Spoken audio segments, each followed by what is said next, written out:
So today we are going to talk about why photographers are starving in 2025. And we're not just going to talk about it, we're going to address some of the issues and try to fix some of the issues. So I'll be telling you guys a few ways that I've been able to kind of separate myself from the pack of a lot of photographers that are not making enough money to get by in 2025. And yeah, that's about it. But before we get into this video, I just want to tell you guys that if you're looking to retouch better and retouch faster, I have my pro retouching pack and my retouching essentials pack. Everything will be in the description below. Check it out. And if you're looking to get any of the gear that I use to record or to shoot or anything, links will be in the description below too. So thank you, and I really appreciate you guys supporting this channel, because you guys are the reason why I can do this, and I absolutely love you guys. So let's get straight into this. So the first reason why we're going to talk about why I think photographers are starving in 2025 is because of the change in trend and how a lot of photographers are not trying to follow the new trend. And I'll use myself as an example. When I started photography was popular, but it blew up because of Instagram. And I think a lot of people do not understand how important the role of Instagram is for photography in the past, I would say maybe 12, 13 years. Instagram literally took photography from something that a lot of people did, a lot of people enjoyed, to something that became a global phenomenon. Photography blew up because of Instagram. That's because we had this platform where we could finally share images with each other, and those images go viral, and people were extremely creative, and they had a place where they could not only show their creativity to other creatives, they could show their creativity and their photos to random people that were not creatives, and those people would pay them to photograph them. So it became like this thing where, there was an endless amount of possibilities for you as a photographer. When I started, I didn't know anybody, so it was easy for me to put my work on Instagram, and then a lot of clients saw my work and they wanted to work with me. A lot of photographers saw my work, they wanted to follow me. So Instagram literally blew photography up in the past few years. And then gear started getting, affordable, and it became this thing where everybody jumped on that trend. Now, if you look at social media nowadays, the trend has shifted from photography to videos. Because when I started, or when I was getting into photography and, photography was blowing up and all that, because the platforms did not really optimize for video, photography was kind of more important than videography at that point. Yes, a lot of videographers still made a lot of money, but it was for ads and all that stuff. People were paying photographers, even for weddings, sometimes more than they were paying the videographers. So in the past few years, things have shifted. These platforms are now getting more optimized for videos, even way more than they are for photos now, right? Look at TikTok, for example. TikTok blew up, videos started becoming viral, and it was sensational, to be very honest. And Instagram jumped on that too. YouTube is doing shorts now, and everybody now just wants to see videos. It's so crazy that if you post a photo now on Instagram and you post a video, for the most part, the videos do a lot better than the photos. So there's been a shift in the trend, right? And the trend is not something that is meant to leave photographers behind. Also, if you look at the past few years, let's say 10 years ago, there was more innovation in the photography aspect of a camera than in videos. But in the past 10 years, there's been no real innovation when it comes to photos. And the innovation that's picking up is videos, and because that's where trends are leading towards right now. Everybody is jumping on the video bandwagon. Phones are also leaning towards videos now, just to be able to make up for the amount of people that need to shoot videos for social media. So social media trends are really important to look at if you are a professional, because it gives you an idea of where things are going. And right now, things have scaled a lot more towards the video side than the photo side. So that's one huge reason why a lot of photographers are not earning as much as they used to earn in the past. Another reason we can look at is oversaturation. I've always said this thing, that photography is one of the more affordable businesses to get into. And a lot of people, have said, I don't know what I'm saying, I'm going to a lot of flack for that. And I still remain, adamant that, I'm right when it comes to this, because photography is one of those things that you can get into without having to go into a school to learn anything. Everything you need to learn about photography and videography, to be very honest, both of them,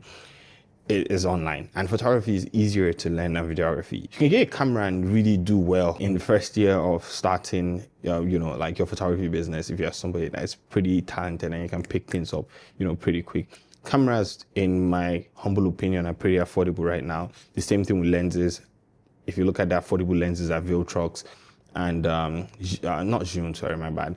Viltrox and what's this other brand? Suri, Mickey, Samyang. These people are killing it with very affordable lenses. So photography is really easy to get into. So that brought like this crazy oversaturation into the market where a lot of people wanted to become photographers.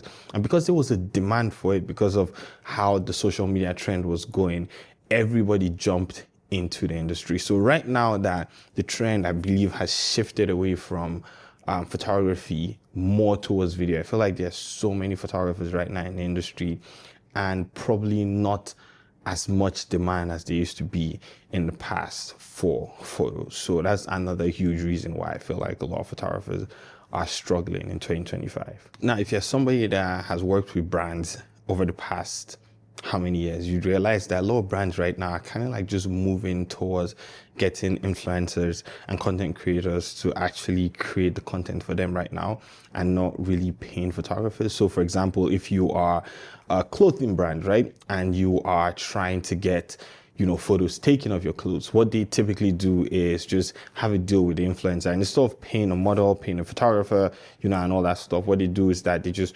pay the influencer, pay the content creator and say, hey, here's my stuff, go make whatever, videos, photos you can make of this thing and then send it to us and we'll use it. So it's an agreement they have with them. So it kind of like just cuts away, like the need for a photographer, and puts everything in the content creator's hand or in the influencer's hands. And those people are people that have actually learned how to take really good photos. Obviously, they're not going to be professional photos, but we live in an industry where, or we kind of like live in a world right now where, people are looking for very fast turnarounds and not looking for the highest quality work. And, you even see a lot of big brand campaigns using small digital cameras, like the old $100 cameras to take photos now for their campaigns.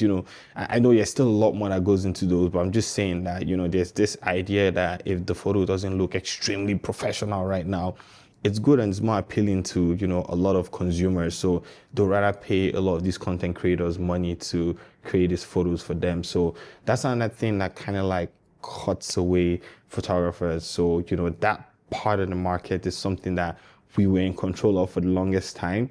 And now it's kind of like dying because, the content creators have come up as pretty decent photographers and people are not looking for the most professional type of photos anymore. So with all these things being said, the major issue is not the fact that the industry is changing or that trends, are changing. That's not the major issue.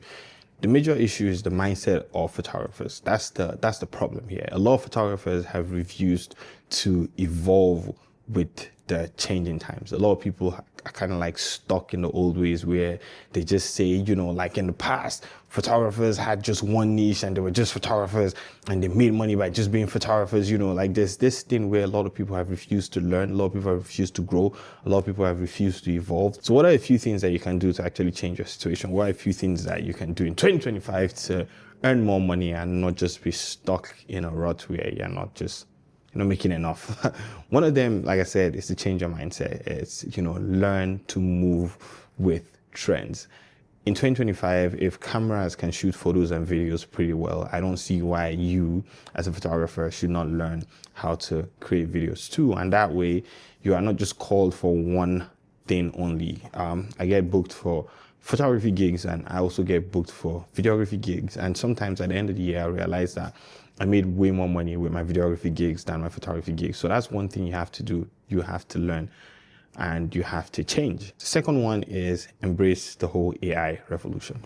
It's crazy that I'm saying that because a lot of people think that AI is going to ruin photography, but no, embracing AI is very, very important, because that's probably going to be the new trend, with like Evoto and I think it's called Imagine AI. I don't even know what that's called. And, and with all these tools that are out there that will help you retouch faster, embracing it and figuring out the way to put it into your workflow is going to be very important. And that thing is ChatGPT. I use it a lot for, like proposals, replying emails, drafting emails, all that stuff, coming up with like different ideas for even creating content and all that.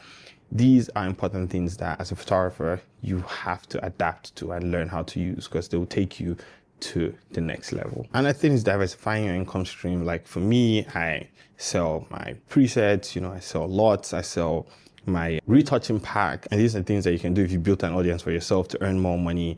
Then I also create content, so that's what I'm doing right here. So I create content. I don't make a lot of money from YouTube, but you know, by doing this, you can create other income streams for yourselves, like I said, selling presets and all that stuff.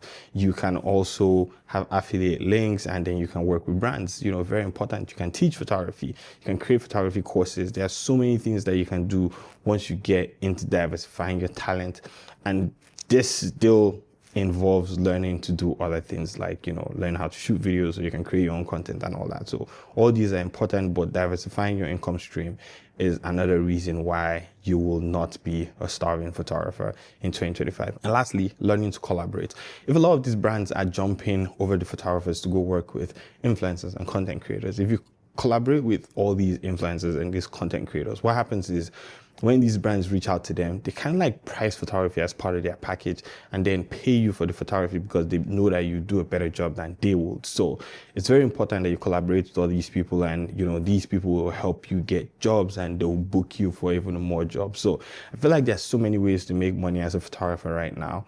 You just have to be very open-minded, and you have to diversify your income stream, and that way you just don't have money coming from one place and one place alone. So yeah, anyways, I hope you guys enjoyed this video. This is just a way to tell you what the issues are in 2025 for a lot of photographers, but at the same time, you know, this is me telling you that these are a few things that you can do to mitigate these issues that a lot of people are having. It's not easy to be a starving creative. I've been there, I've gone through all that stuff, but that's why I have diversified my income. I do a lot of things. I even have a 9-to-5 right now in Canada that I'm doing. So there are just so many ways and so many things that you can do to bring in money as a photographer. Just don't be one thing, you know, be a lot of things, you know, evolve from just being one photographer, and then you make a lot of money. I mean, when I mean a lot of money, I don't mean that you be a millionaire or billionaire, but you make enough money, you know, with this talent and this, you know, like passion that you have. But anyways, thank you so much for watching this video, and I'll see you guys in the next video. Like I said, check out my Pro Retouching Pack. Links will be in the description below. And I'll see you guys in the next video. Peace out.